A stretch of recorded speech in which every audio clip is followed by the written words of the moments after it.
Hey everyone, let's go ahead and take the Meepo Classic out for a ride.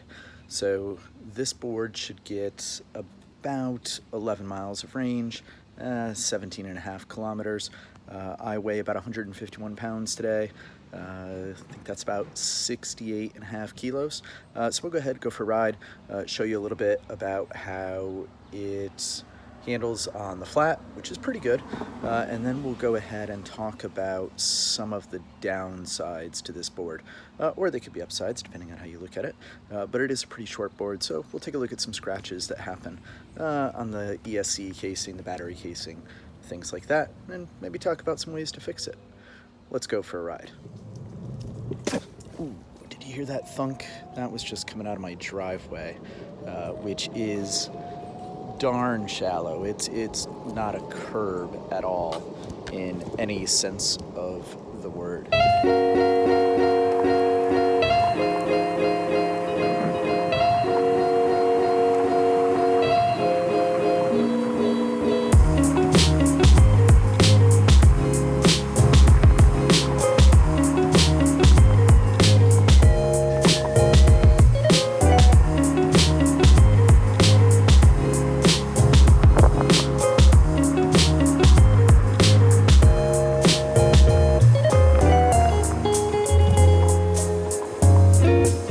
Okay, so one or two things that you really need to think about with this board.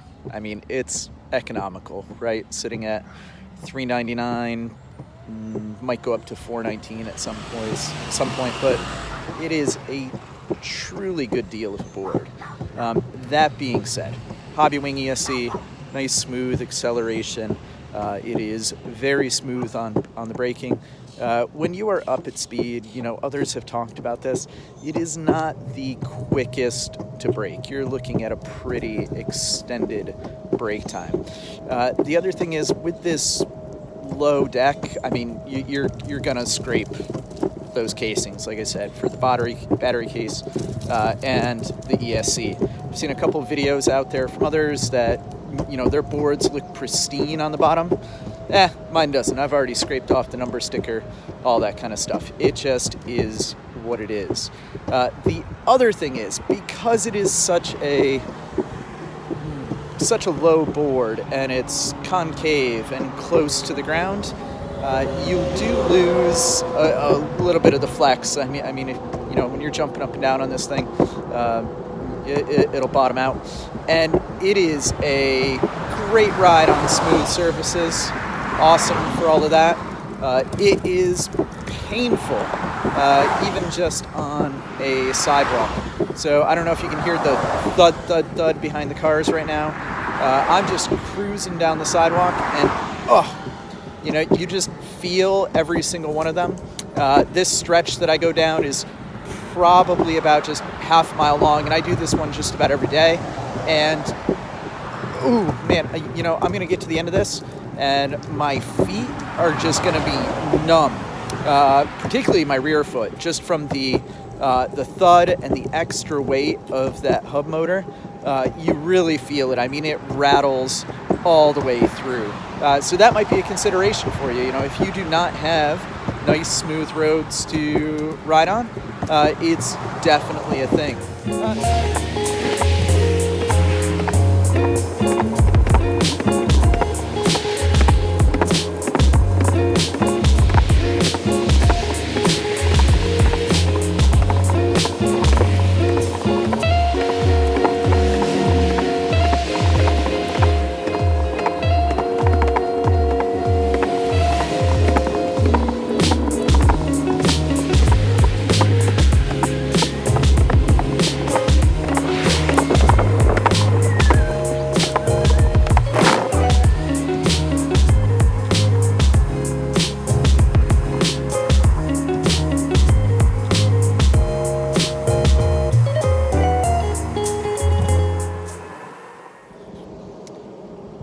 So I'll tell you what, this board is an absolute pleasure to ride on when it's smooth.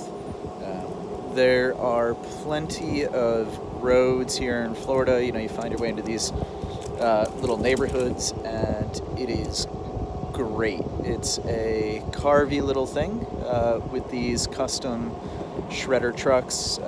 You know, some people don't like the bushings and things like that, but again, for $400, just what you get out of it, it's not too bad. You might want to try something else, certainly. It would improve the ride on the board. The other thing that we need to talk about, so let's just stop here real quick and take a look because it's nice and quiet.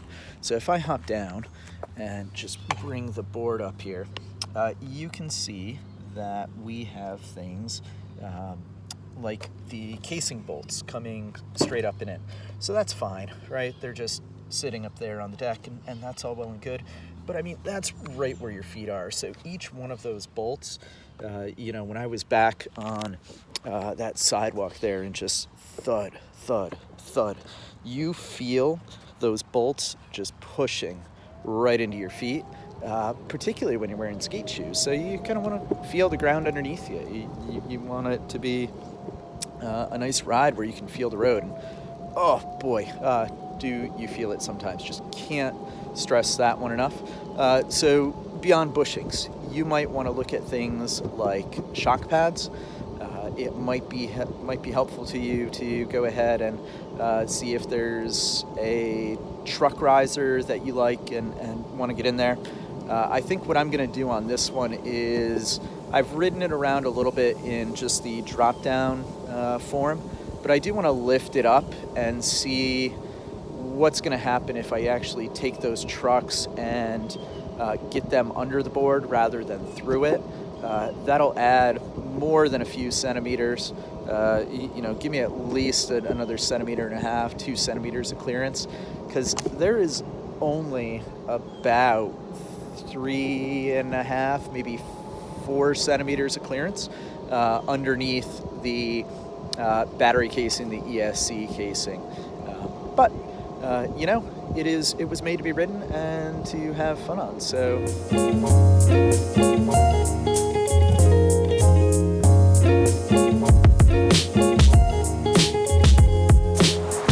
All right, let's go ahead and do a little bit of an incline test too, because you know, we might as well just get it all in today while we're wearing down that battery.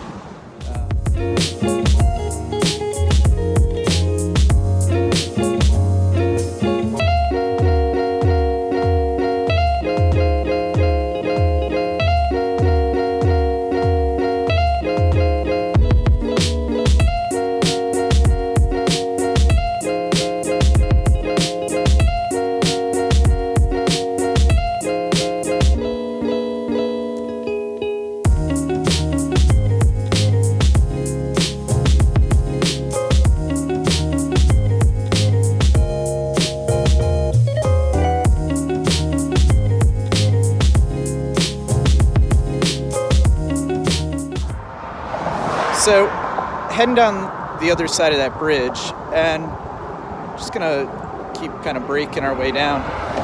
But the thing you need to recognize about these brakes, those gaps in the bridge are brutal, is they are not gonna stop you. Like if you're going uphill and you're holding the brake down, they will not hold you at a full stop. So find the thing that happens when I cruise these long flats like this. You know, it's a nice big bulky sidewalk, but even on these, like I said, my back foot particularly, I've been out cruising this thing every day for you know, about a week and a half now, so I've got a little bit of muscle memory built up around it. And when my back foot starts to go numb like that, it's no good. I lose all my turning control, and got to ride maybe switch a little while and just to let it kind of come back the other way and have a better go of things. Gotta love those little knobs on the sidewalks, right?